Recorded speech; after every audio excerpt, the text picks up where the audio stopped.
अब तक आपने देखा कि कैसे मैं एक मुसीबत भरी जिंदगी से हटकर एक नई जिंदगी की तरफ कदम रखा। यूपीएससी से लेकर बाउंसर तक मैंने सफर तय किया। बड़ी ही मुश्किलों से मैं गुजरा, लेकिन अपने सफर को रुकने नहीं दिया। और फिर मैं वहीं पर आ गया जहां से मैंने स्टार्ट किया था। चारों तरफ मैं काम ढूंढ रहा था, लेकिन काम मुझे नहीं मिल रहा था।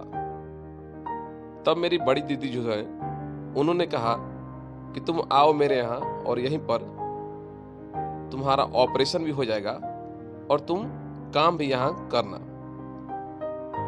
मेरा हर्निया हो गया था, मैंने आपको बताया था बहुत पहले ही। अभी उसका ऑपरेशन में नहीं कराया था, होम्योपैथिक दवा चला रहा था कि ऑपरेशन ना करना पड़े, लेकिन उससे कोई भी राहत नहीं मिली। और मैं जब वहां पे गया तो वही मुसीबत वहां भी मुझे दिखाई दिया।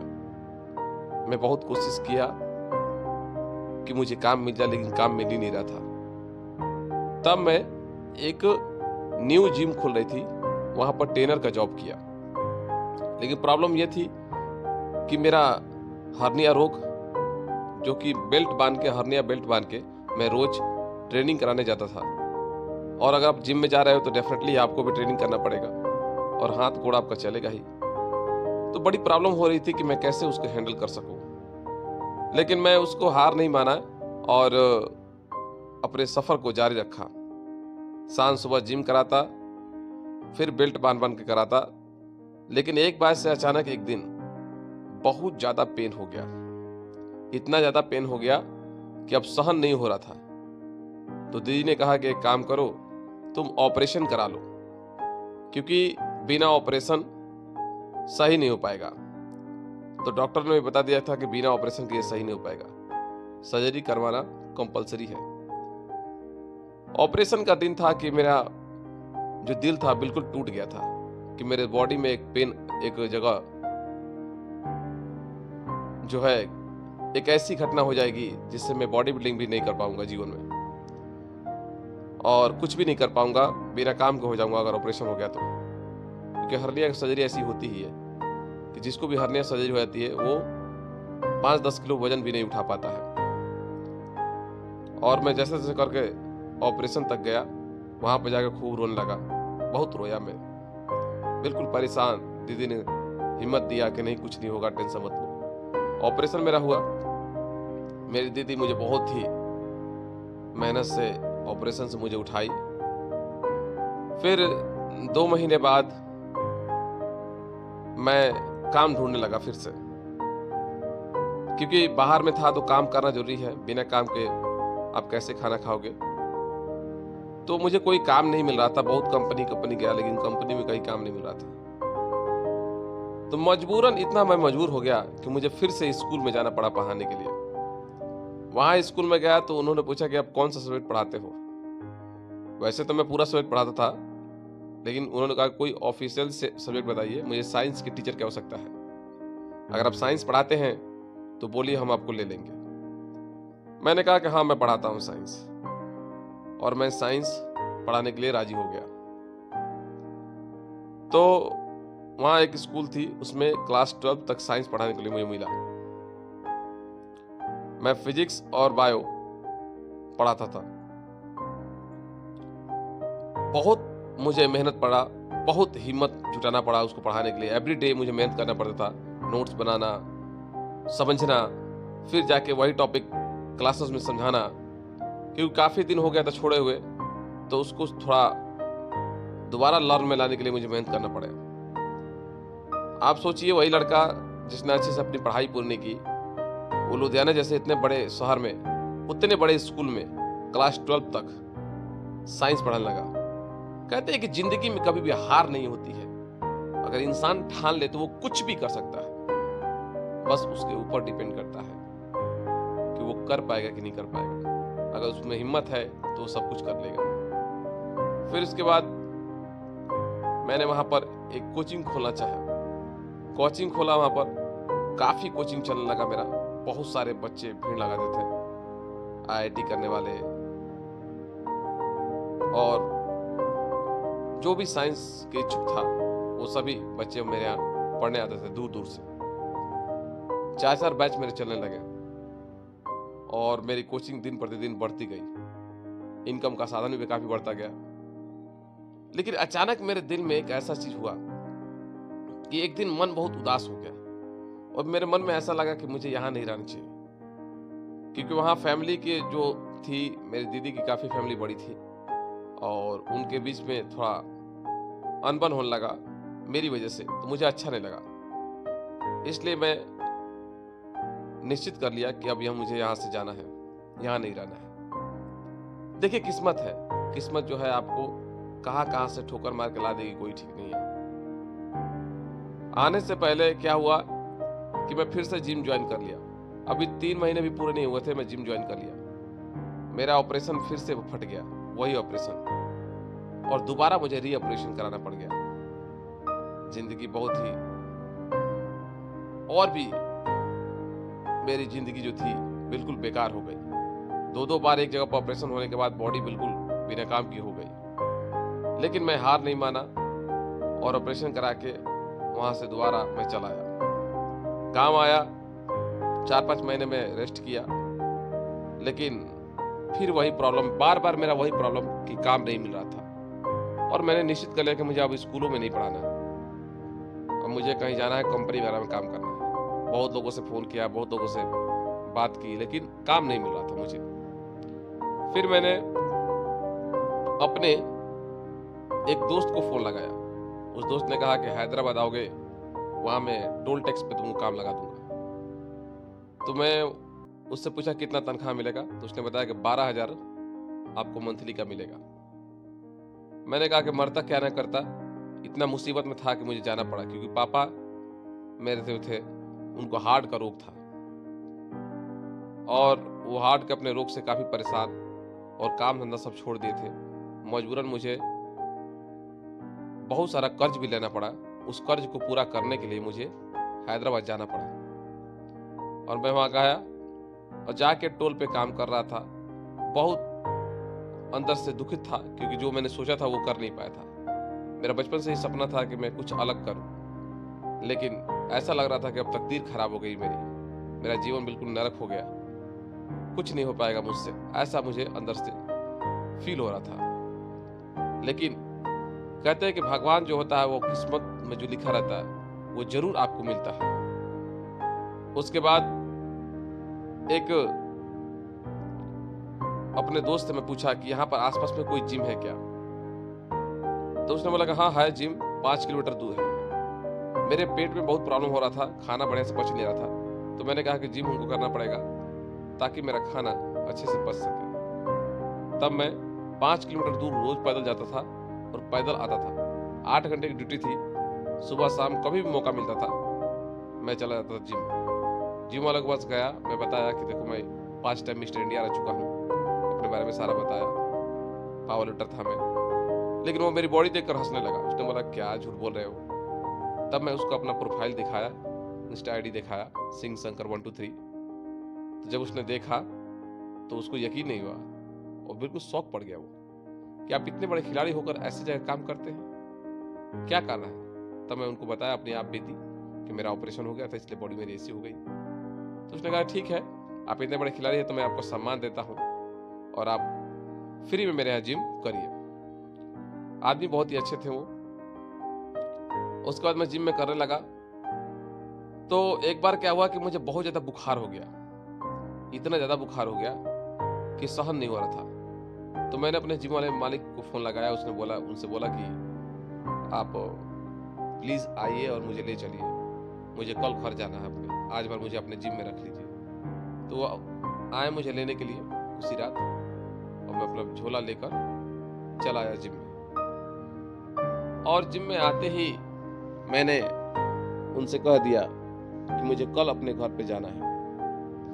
अब प्रॉब्लम ये थी कि मेरा बुखार काफी तेज था और उनके पापा जी बोले कि आप रुकिए पहले, आपका घर यहाँ से 1800 किलोमीटर दूर है, तो इस हालत में जाएंगे तो क्या पता कुछ हो ना जाए, इसलिए जब आप ठीक हो जाएंगे तो अच्छे से चले जाएगा, कोई दिक्कत नहीं है। कहते हैं किस्मत में जो लिखा रहता है वो जरूर मिलता है आपको। तो उनके पिताजी की वजह से मैं वहाँ रुक गया। बेचारे बहुत मेरा दवा कराया, दुआ कराया। भगवान की कृपा से मैं ठीक हो गया। किस्मत तो कुछ और लिखा था, इसलिए मैं वहाँ से नहीं गया और मैं निश्चित कर लिया कि मैं जिम में ही दोनों टाइम काम करूँगा। उन्होंने कहा अगर काम करना चाहते हैं आप तो ये हमारे जिम में रहिए, मैं आपको 14,000 रुपये दूंगा। और मैं 14,000 पर वहाँ जिम में काम करने लगा। तब तक एक लड़का था, उसको मैंने बॉडी बिल्डिंग की तैयारी कराई और वहाँ वो मिस्टर हैदराबाद कंपटीशन जीत गया, जिससे मेरा काफ़ी नाम हो गया और लोग मेरे बारे में चर्चा करना चालू कर दिए। फिर एक बार ICN कंपटीशन आया, जो इंटरनेशनल कंपटीशन होता है वर्ल्ड वाइड, ICN। वो कंपटीशन में मेरा स्टूडेंट जो था 4था स्थान प्राप्त किया, जिससे मेरा चारों ओर नाम हो गया, मशहूर हो गया मैं कि ये कोच अच्छे हैं। एक बार ऐसे ही सडनली सभी लोग बैठे थे, सभी स्टूडेंट मेरे बैठे थे, वहाँ ये भी बैठा था। मैंने बोल दिया कि मैं भी चाहता हूँ कि कंपटीशन खेलूं। अब इस लड़के ने हंसी मजाक में मुझसे बोल दिया कि क्या सर, आप क्या कंपटीशन खेलेंगे? लड़की की तरफ आपका पेट निकल गया है, औरतों की तरह आपका चेस्ट लटक गया है, आप बिना काम के हैं, अब आपका कंपटीशन नहीं हो पाएगा, आपकी बस की नहीं है, अब आप बूढ़े हो गए हैं। मैंने कहा ठीक है बेटा। इस बात को सुनते ही मेरे 3-4 दिन तक मैं खाना अच्छे से नहीं खा पाया और मैंने निश्चित किया कि मुझे भी कंपटीशन लड़ना है। तो मैंने अपने जिम के मालिक से बोला कि सर, मुझे कंपटीशन लड़ना है।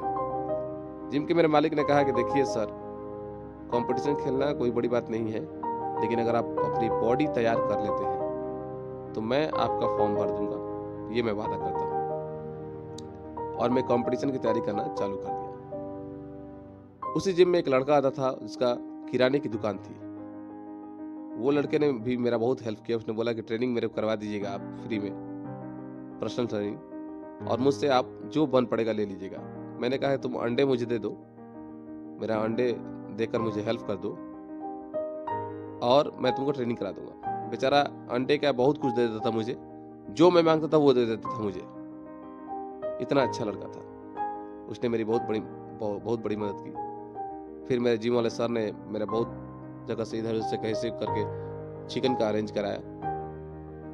जैसे तैसे सब कुछ जुगाड़ हो गया और मैं कंपटीशन की तैयारी करने लगा। और कंपटीशन की तैयारी करते करते मैं 3 घंटे सुबह कार्डियो करता था, 2 घंटे मॉर्निंग वर्कआउट और 3 घंटे शाम को वर्कआउट, यानी 7-8 घंटे में वर्कआउट करता था। इतनी बॉडी को मैं रगड़ दिया, मैं दौड़ते दौड़ते ट्रेडमिल पर बेहोश हो जाता था। बहुत सारे लोगों ने मुझे देखा था उस जिम में कि सर आप मर जाएंगे। मैंने कहा मर जाऊंगा तो मर जाऊंगा, लेकिन इस बार अपने सपने को जो मौका मिला है उसे पूरा करके रहूंगा। और मैं 2 दिन पहले मसल मेनिया हैदराबाद खेलने के लिए अपनी बॉडी को शो करता हूँ सर के सामने। सर बोलते हैं कि आप अपनी बॉडी को बिल्कुल चेंज कर चुके हैं और आप कंपटीशन खेल सकते हैं। मेरे मन में एक अलग प्रकार की खुशी आ गई थी कि मुझे कंपटीशन खेलने का मौका मिला है। और मैं चल देता हूँ मसल मेनिया हैदराबाद खेलने के लिए। मसल मेनिया हैदराबाद में मैं जाता हूँ और बहुत ही अच्छी अपना परफॉर्मेंस देता हूँ और भगवान के आशीर्वाद से मैं ओवरऑल मसल मेनिया हैदराबाद जीत जाता हूँ और जीत के मेरा सिलेक्शन होता है मसल मेनिया इंडिया में। वो खुशी जब मुझे मिली थी मैं सोच नहीं सकता हूँ कि आपको बता नहीं सकता हूँ कितनी मुझे खुशी मिली थी। मुझे यकीन नहीं हो रहा था कि मेरे वो सपना पूरा हो गया जिस सपने को मैं बचपन से देखा था। हर वो खिलाड़ी का सपना होता है कि वो अपने देश के उस मुकाम तक पहुंचे और मेरा वो सपना पूरा हो गया। मैं बहुत खुश था। फैमिली में भी सब लोग बहुत खुश थे। जगह जगह से फोन आ रहे थे। मैं जब जिम पे आया तो मेरी बहुत बड़ी रैली निकली। पूरे जिम में मेरे सर ने रैली निकलवाई, लोगों ने फूल माले से स्वागत किया, हर जगह गया स्वागत हुआ, बहुत इज्जत सम्मान मिला और पूरे हैदराबाद में मेरा नाम हो गया। तब मैं एक बार बैठा था तो सर ने बोला कि मसल मेनिया इंडिया खेलना है आपको। तो मैंने कहा सर अगर आपका आशीर्वाद रहा तो मैं जरूर खेलूंगा। और सबसे आशीर्वाद लेकर सर ने बोला ठीक है आप खेलिए, कोई बात नहीं, हम जितना हो सकता है आपसे आपको हेल्प करेंगे। और मैं तैयारी चालू करता हूँ मसल मेनिया इंडिया खेलने के लिए।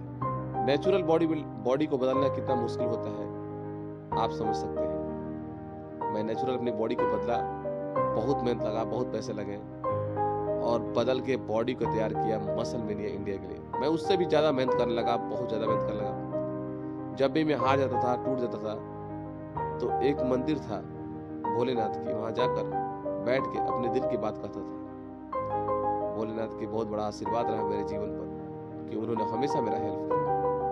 हमारे मालिक जीवन भर मेरे साथ रहे। मैं ये नहीं कह सकता हूँ कि उनका आशीर्वाद नहीं रहे। उनके आशीर्वाद के बिना तो कुछ भी हो ही नहीं सकता। और उनसे मुझे बहुत हिम्मत मिलती थी जब मैं उस मंदिर पर बैठता था। तो उसके बाद मैं जानने लगा मसल मेनिया इंडिया यानी मिस्टर इंडिया खेलने के लिए। बहुत डर था अंदर। 2 दिन पहले मेरी बॉडी इतनी दर्द कर रही थी, इतनी दर्द कर रही थी कि मुझे ग्लूकोज बार-बार पीना पड़ा। जबकि पानी पीना बिल्कुल मैं छोड़ दिया था, लेकिन बॉडी बिल्कुल क्रैम्प कर रही थी। मैं सहन नहीं हो रहा था बॉडी से। मैं खड़ा भी नहीं हो पा रहा था, इतना मेरे पास हिम्मत नहीं था। इतना दर्द कर रहा था मेरी बॉडी। हड्डियों में इतनी पेन हो गई थी कि मेरे सह नहीं पा रहा था। मैं रोए जा रहा था, लेकिन मैं पहुंचा बैंगलोर मसल मेनिया 2024 इंडिया खेलने के लिए। और बहुत अंदर से फीलिंग, वो आंसू, वो दर्द मेरे से बर्दाश्त नहीं हो रहा था। सब कुछ तय हुआ, सब कुछ अच्छा हुआ। जब मैं स्टेज पे उतरा तो रिजल्ट का जब बारी था, परफॉर्मेंस देकर जब आया, रिजल्ट की जब बारी थी, तो एक बार मैं सांस ले रहा था और एक बार मेरे मुंह से हर हर महादेव का जाप निकल रहा था। इतना डर गया था, इतना डर गया था कि जिंदगी में मैंने वैसा कभी मैं डरा ही नहीं था। कि सोच रहा था कि इस मुकाम पर आकर, इंडिया के फाइनल में आकर, और अगर मैं यही जीत पाता हूँ तो क्या मेरे जीवन पे बीतेगी।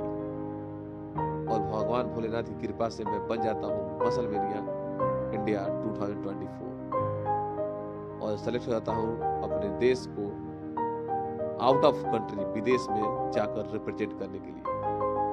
मेरी वो खुशी का इजहार मैं आपको शब्दों में नहीं बता सकता, जो मुझे खुशी उस दिन मिली। मैं इतना खुश हो गया, जगह जगह से फोन, इतने सारे, बहुत सारे इंटरव्यू हुए मेरे, और बहुत सारे लोग मुझे मुबारकबाद दिए। बड़े बड़े लोग, वहाँ के एमएलए मुझे मुबारकबाद दिए। बड़े बड़े जो अधिकारी थे वो सब मुबारकबाद मुझे दिए। और एक अलग प्रकार की खुशी हर जगह छा गई। मैं जब जिम पे आया तो बहुत सारा स्वागत हुआ मेरा, केक कटे, बहुत सारे लोग मेरे को आए मुबारक देने के लिए। मेरे घर पे, मेरे फैमिली में जगह जगह मेरे नाम होने लगे, और हर जगह वहां पोस्टर लगने लगे मेरे हैदराबाद में। एक अलग प्रकार की खुशी आ गई उस चीज। उसके बाद मैं अपने घर पे आने के लिए सोचने लगा। घर पे आने के लिए सोचने लगा तो मैं सर से परमिशन लिया और घर पे आने के लिए मैं तैयार हो गया। गांव पे आया तो मेरे चारों तरफ गांव में मेरे पोस्टर लग गए। मेरे बहुत सारे जो थे गांव के प्रधान, गांव के बड़े बड़े सम्मानित लोग मुझे स्वागत करने के लिए, माले पहनाने के लिए आए। स्टेशन पे लोग मेरे गाड़ी लेकर आए ले जाने के लिए। लोग जगह जगह सेल्फी, वो आनंद, वो खुशी आपको बता नहीं सकता हूँ जो देश के लिए मैं करके आया, क्योंकि मैं देश के लिए गोल्ड मेडल लेकर आया। तो एक अलग ही खुशी थी सब में। मैं अपनी माता मंगला भवानी के मंदिर गया, माता का आशीर्वाद लिया, सभी लोगों से मिला। और अब मुझे विदेश जाने के लिए ट्रेनिंग करने की आवश्यकता पड़ गई। सभी लोग बोल रहे थे कि अब फिर दोबारा आप जाओगे वहीं पर, उसी जिम में, हैदराबाद ही। लेकिन मुझे जगह जगह से बड़े बड़े पैकेज आने लगे। दिल्ली से मेरे पास पैकेज आए, बोलते थे लोग 50,000 रुपया ले लो मंथली का, मेरे जिम में आओ ट्रेनिंग कराने। 60,000 रुपये ले लो, मेरे जिम में आओ। बड़े बड़े ऑफर, इससे भी बड़े बड़े ऑफर आने लगे, जबकि 2-2 कंपनियां मुझसे जुड़ गई। बहुत सारे ऑफर आए, लेकिन मैं जाने के लिए तैयार भी था। तभी अचानक मेरे फैमिली में एक ऐसी घटना घटी जो मुझे फिर से वहीं पर लाकर खड़ा कर दिया। मेरे पापा की तबीयत काफी मेरा खराब, और मेरे पापा ने मुझसे हाथ जोड़ कर बोला कि बेटा मुझे छोड़ के मत जाना। मैं बहुत ही परेशान हो गया कि एक तरफ करियर देखूं कि दूसरी तरफ माँ बाप को देखूं। और अपने पापा की वजह से, अपनी फैमिली की उस स्थिति की वजह से मैं उतने बड़े बड़े ऑफर ठुकरा दिए, और गांव में ही एक छोटे से स्कूल में फिर से मैं पढ़ाने लगा। मैं बता नहीं सकता कि उस वक्त मेरे ऊपर क्या बीत रही होगी। आप सोच के देखिए कि एक लड़का जिसकी जीवन बनने वाली है, वो क्या कर सकता था, और फिर से वो कहाँ आके अटक गया। क्या बीत रही होगी उसके ऊपर। आप सोच के देखिए। लेकिन मैं आपको वादा करता हूं कि मैं अपनी इस पूरी स्टोरी का एंड जो है करके रहूंगा और देश के लिए विदेश से मेडल मैं लेकर आऊंगा और बिल्कुल हार नहीं मानूंगा। और मैं यहीं से अपने गांव से ही तैयारी करके रहूंगा अगर मैं बाहर नहीं गया तो। और यहीं से मैं तैयारी करके रहूंगा और अपने देश के लिए गोल्ड मेडल बॉडी बिल्डिंग में जरूर लेकर आऊंगा। इसी के साथ मेरे जीवन से बस एक ही सीख मिलती है कि जीवन में कभी भी हार नहीं मानना चाहिए। किस्मत अगर आपको दुख दे रही है तो जरूर आपके जीवन में कुछ नया लिखी है। मैं आपका भाई, आपका दोस्त, आपका मित्र शंकर सिंह सबको प्रणाम करता हूँ। कृपया मेरा प्रणाम स्वीकार करें। Thank you.